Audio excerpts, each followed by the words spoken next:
I'm Philip Siegel of Havana Phil Cigar Company. And I'm Shana Lee, the social media manager here and owner of Shana Lee Photography.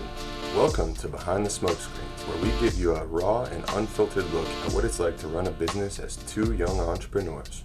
In our line of work, we have the pleasure of creating relationships with a variety of characters.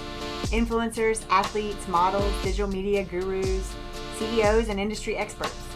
And we'll be inviting them on to share with you. Sit back, grab a sip and a smoke as we take you behind the smoke screens.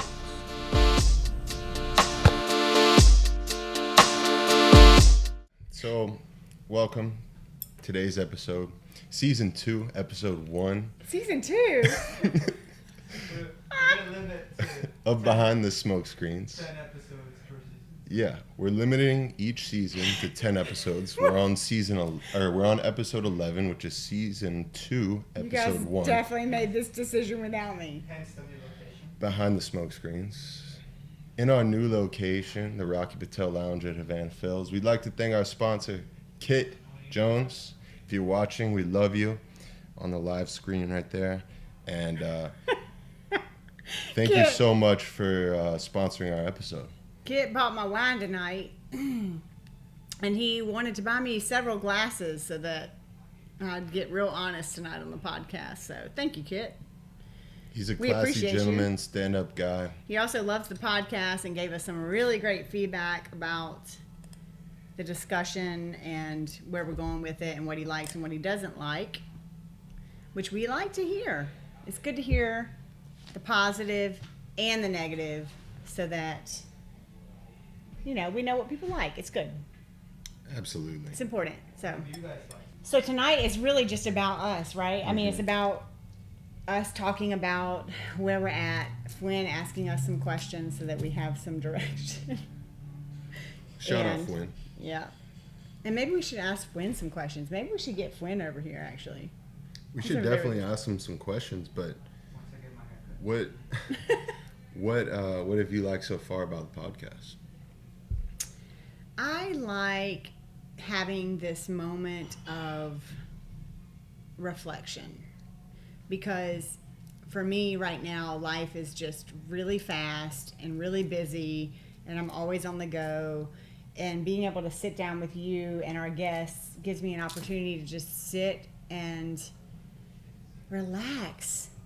Like, take a deep breath for like a good hour, hour and a half.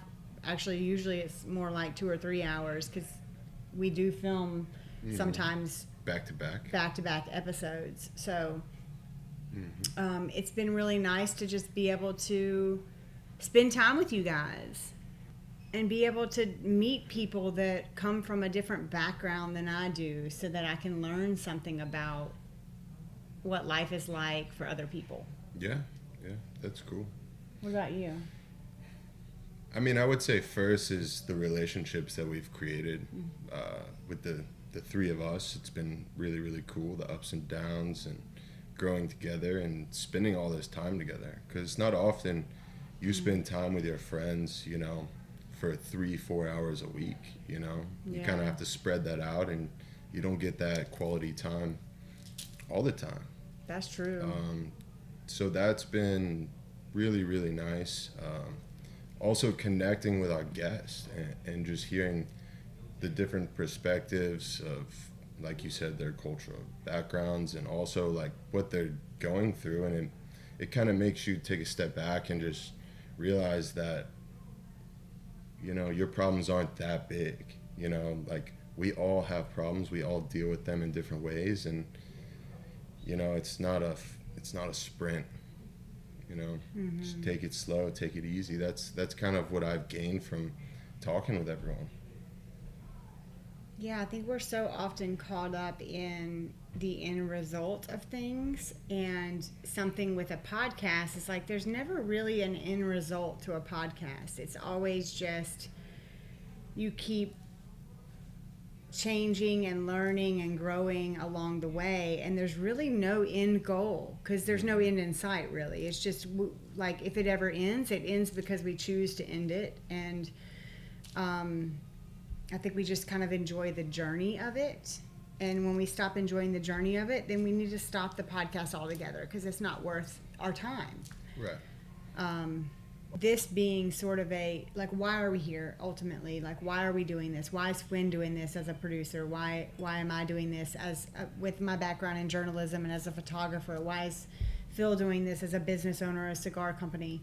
And I think ultimately we have to look at this as a passion project. So I know when Phil first approached me about doing a podcast, I was like, oh, Phil, maybe you should get so-and-so. Maybe you should get so-and-so to do it. Like, Phil was like, how did this come about? So Phil asked me to go with him to go see a studio locally in Winston-Salem of some amazing guys that will be on the podcast probably pretty soon. That kind of got us like started. We're very generous with responding to questions that we had about doing this type of social media involvement. And I was like, yeah, I totally want to go do that. So we went out to Winston-Salem, saw their studio, asked a bunch of questions, and I had always wanted to do a podcast. So I was like, after we left there, I was like, well, at first I was like, well, Phil, you really need to have someone that knows a lot about cigars because I don't know a lot about cigars. And Phil's like, well, you actually know a lot more than a lot of people. And I was like, oh, do I? I'm not aware of that, but maybe I do. And you know the brands, you know the people, you know the behind the scenes of how to teach people how to smoke and what the best angles are to take a picture at. Like, a lot of people don't even think about that. So yeah, so I do have a lot of that knowledge, but I felt like I was like my knowledge was inadequate for being able to talk about cigars, but I do know a lot about business. And I do know a lot about running my own business and photography and being able to use that in relation to running a cigar company and having like running the social media for Havana Phil's. So I was like, oh, okay, well maybe I could do it. And also I have a background in journalism I studied journalism at Carolina. So I have a background that kind of lends me to like be able to have these types of discussions. You went to Carolina?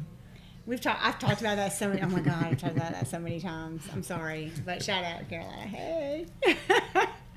I mean, I'm proud. You should be proud. You should be proud of where you graduate from. You spent a lot of time there, and I put in a lot of hard work there. So, but then I told Phil, I was like, I would love to do a podcast. Like I've actually always wanted to do one. I wanted to do one for my business, but I never found the right angle for it. And this has kind of worked really well for me to have an outlet to be able to talk about business, which is something I'm really passionate about. So, like I said, ultimately for me, I know, and maybe you guys, it's different for you guys. I don't think so. I think we could all agree that this is a passion project for all of us. I agree. I think one of the main reasons I wanted to do it is because I see where business is going, and it's going digital. And we're a local brick and mortar that I don't think will ever go away. I think we're kind of stuck here. And it's truly amazing. Couldn't be more grateful for that. But I think the future is digital media and creating content and staying ahead of the game, finding, new streams of income, that whole thing. Everyone's looking for that. Yeah, that's true. And, we don't really have any expectations for this, but the question I liked, what Flynn asked was, like, why do you keep doing it? And some days I wonder that, like when I go home and I eat dinner, and then I have to come immediately back here, and then spend like 3-4 more hours here. I'm like, why the fuck am I doing this? But once I get here, it's so awesome. It's so amazing. Even if I'm not in the mood, once we get rolling, it's just like a huge relief. And then hearing everyone come in throughout the week just saying how cool our podcast is, that's super fulfilling as well.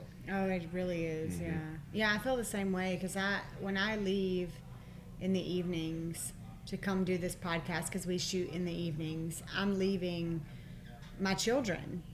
And That's a really hard thing, because especially right now, because this is my busy season and I don't have enough time with my kids. Like, it's a real struggle. Like, I'm really struggling with it just mentally. And that's just a part of small business too, is just like finding that time with family. But when I left tonight, I had to kiss my kids goodbye, good night. I knew they'd be asleep when I got home, and I came up here to shoot this. And that's like a hard thing. That's a really hard thing to do, because that time is so valuable to me. Like, more than anything in the world, that's the number one thing.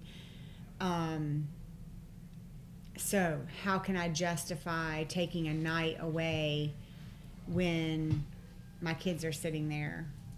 And for me, it's also partly taking care of me a little bit. I'm with my kids every night of the week, and having one night away where I go and sit and talk about things that are important to me and spend time with people that I care about, and put together a valuable, to me, what is a valuable podcast for our listeners, however many there are out there, which we have no idea. I don't know that we'll ever really know, but what we do know is that we receive feedback from enough people to know that there are people getting a positive experience out of what we're providing. And so if there is in any way an opportunity for me to share with people something of meaning and value, then that can help benefit their lives, then to me that benefits my life, because I know that I've had an impact on people, and that's something that's really important to me for my life. That's awesome. A lot of people have drivers from early on in their childhood into adulthood that lead them in other directions that are maybe not what they're passionate about. And oftentimes it's because of stability, it's because of finances, it's because parents want to see their children succeed in a way where they don't have to struggle. And especially for me, in my case, in an art form, and probably Fwynn could probably relate to this some, it's a different type of hustle. Art, in any art form, is often not rewarded until it's at a very high level. So until you make it as an artist. And so doing videography and doing photography, there's a lot of us. There are a lot of us and a lot of talent. There's a lot of people that do beautiful things. Well, sometimes you're stuck with people that you don't really enjoy, but you don't have to deal with them directly. There's always different ways you can deal. You talking about me, Phil? No, I'm just kidding. You can deal Phil with them in loves me. different I know he ways. loves me. You know, there's different strategies to go about handling a certain sales rep you don't like, or a certain distributor. There's always something else that you can go to. All right, so this is a great question. So Fwynn's asking, how do I deal with shoots that I don't want? First of all, as a business owner, and especially early on in a business, I will take any shoot that I can get, because I want to make money, and I can do it. I'm capable of doing it. I'm confident in my skill set to be able to do the work. And so if I feel like I can fulfill the need of the client, then I'm gonna do that work, and I'm gonna make that money. That's period. That's how it is when you start out. You have to take every job that you can get when you start out. That's just the way it goes. When you start out in photography, there are a lot of things you can do to build up to being able to have the clientele that you really want. But you have to steer and guide that. Even though you may take any job that you can get early on, what I mean by that is, maybe, for example, maybe you want to just be strictly a wedding photographer and you just want to work with couples and document love stories. But you don't have enough wedding clients to supplement your income for a full year. Maybe you only have 5 weddings in 1 year. You've got to be able to make more money than that. So the way that I approach that is I would, market myself in a way that promotes family shoots and event photography and all these other things, food photography and shooting maternity photos and newborn photos and basically Cigars. everything that you get. Yeah, and branding, like branding photography. And this is just all hypothetical. It's all general discussion, but You would do any shoot? I would do any shoot when I started it. When I first started, I would do any shoot. What if it was like... Okay, I take that back. So one time I had a shoot. One time I had a shoot that was very, kind of promiscuous, and I was a little uncomfortable with it, and I did decline that shoot. But What if it was a nudist colony? I They had a don't lake mind house. that. They had a lake house, and everyone looked... I don't mind that. Okay, so when Fwynn asks me, how do I decline shoots that I don't want? I wouldn't say that's the kind of shoot that I wouldn't want. I wouldn't promote it. Do you go like, this is my price, and that's it? If you pay the price, I'll do the job. Yeah, absolutely. So if somebody, okay, so here's the thing. Here's how you deal with shoots that you don't want. If somebody comes to me and they want me to do a shoot, and it's a shoot that I'm really not interested in, I'll give them a price that to me is worth it. So I might increase my price to a That's value that makes it worth it to me, so that if they do book me, then I'm like, okay, well, I'm doing a shoot that maybe I'm not super passionate about, but I'm making enough money out of it that justifies the time that I'm spending on the project, right? Do you double it? I don't double. I don't double. I just sort of. I don't. No, I don't. If it was really weird, I would double it. If it's really weird, I decline it. I have done a nude. I have done a semi-nude shoot Just for for a fun. couple, a heterosexual couple, that was like a boudoir type of session with a married couple, and I did do that. But door and nude is different though. Right, it is. The door has a certain type of aesthetic and tastefulness to it. And I believe that the human body is a beautiful thing, and I see it as art. And I also know the way to shoot. I shoot my photography in a way that is very tasteful, and where it doesn't cross a line that is uncomfortable. So when I produce my work, I see it as a very beautiful thing. And that has a lot to do with framing and angles and moments, right? And so when I shot that particular session, that's what I was going for. And those are the type of photos that I provided to my client. And that was something that was very special and intimate between that couple, that man and that woman. That was something that they're going to be able to cherish and keep forever. So the way that I saw that was as I'm a third party to a Do you take the general? witness. I'm a witness. She tells a story with her photographs. No, I would say that it's an approach to photography. Okay, so in my opinion, documentary photography is when no one knows that there's a camera around, and that people are completely and honestly who they are in that moment. As soon as a photographer approaches the scene and people see that, they change. Like Their an engagement demeanor. photo. Yes, in every way they do. And so when that happens, and that happens all the time in photography, no matter what photographer you ask, unless they're a journalist that's shooting like war zone photography with a super long lens, those are the people that are getting the documentary photography, right? But if you talk to someone like me who shoots weddings and couples and families, the only way that we're getting a semi-documentary style photography approach is because we are providing a guidance and a prompt to create a natural situation among families and couples. And that's our goal. Like, we actually say, for example, here's an example.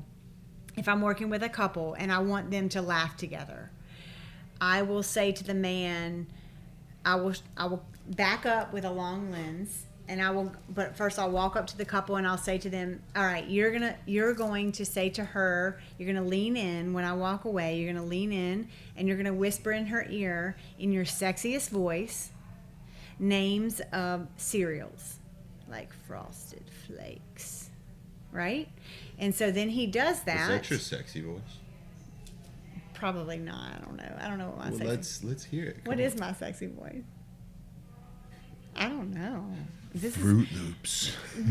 It's hard to be sexy when you say like a name of a cereal. Let's do it again. Okay, you do one. Cuckoo for Cocoa Puffs. Okay, wait. Special K. Dang. Hey, you know what I'm saying? Slow your roll, boys. Don't get too excited over there. Yeah. Fifth glass of wine? Fifth? No, this is like my second glass of wine, y'all. This is not that serious, okay? 3 empty cups before everyone. No, that's because I tasted it. I was Cold like, out. no, I don't like that one. Because I was being fancy. I was like, I don't like that wine. Give me another one. Stop. Okay, so this really is a prompt that I use in my sessions. That's how I create real moments with people, is I give them prompts like that, but there's a bunch of them in a session. So That's we cool. create real moments, help people that feel awkward in front of a camera to not feel awkward in front of a camera. So that's our goal. It's all about creating the experience. It is about an experience. Absolutely. Beautiful. Oh, yeah. Do what? How do you create it? Oh, we just give first class customer service. Can I get my 6th glass of wine? Bartender, Customer service. Customer service. let me refill this real quick. So, God. I mean, basically, good. these lipstick marks. I don't even really have lipstick on tonight, do I?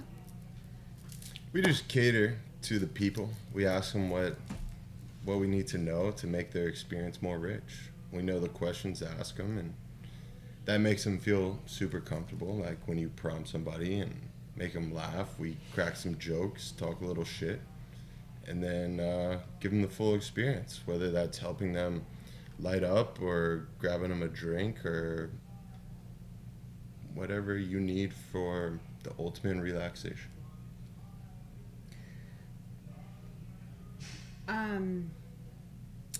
So how do you feel people come in here and they have this experience and they feel like family? What do you think it is that makes people feel like home here? It feels so cozy here. And I know, like, even the first time you and I met, which you brought this up earlier, like how this all came about. Like, I met Phil because of Greensboro Fashion Week, and I also met you through Greensboro Fashion Week. Shout out Giovanni. Yeah, Gio. Shout out Gio.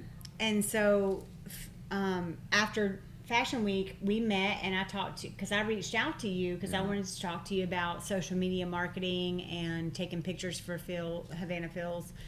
And as soon as I came in here, I was like, oh my gosh, it's like very. Are you gonna answer that? No, that's my children's school, actually. It's probably about the tropical storm that we're supposed to have tomorrow morning. Should we answer it? Y'all don't want to hear that.